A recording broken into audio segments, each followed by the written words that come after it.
firebox, but he was mostly moving under his own strength. It took Thomas 3 hours to get to the complex, the effort to get there nearly killing him. Thomas arrived at midnight. With no one around, he made his way to the shed where he was created.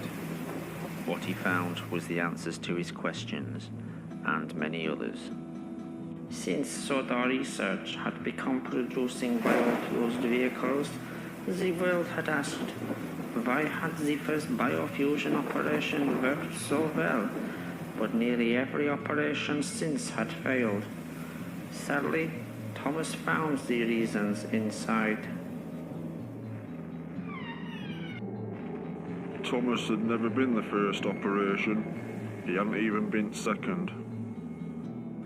What shed number 17 contained was evidence of several attempts to create a tank engine with Thomas's DNA.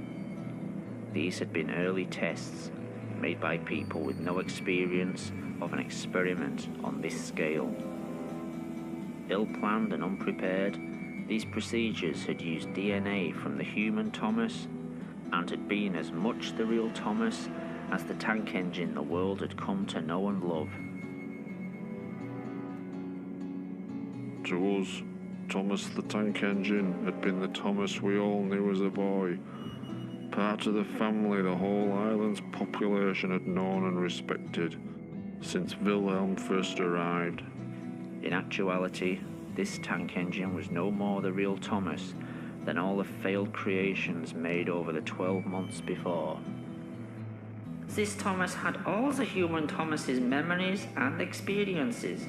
He had learned what Thomas had learned, known who Thomas had known, but so had all the previous failures.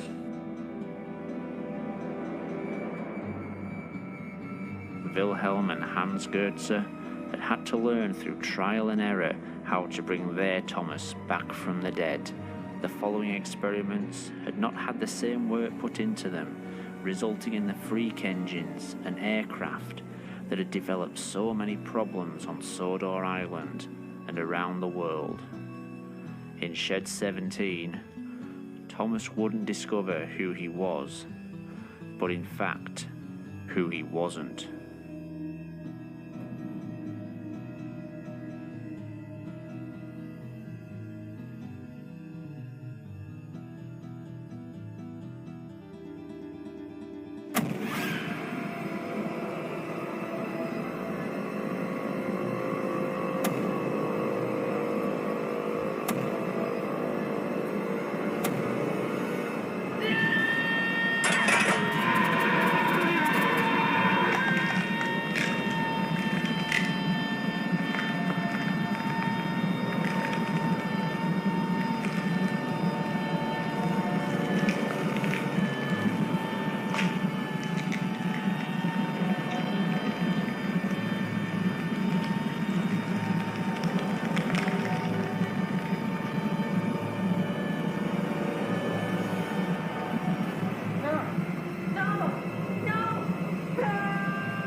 He had no idea he was only one of many clones.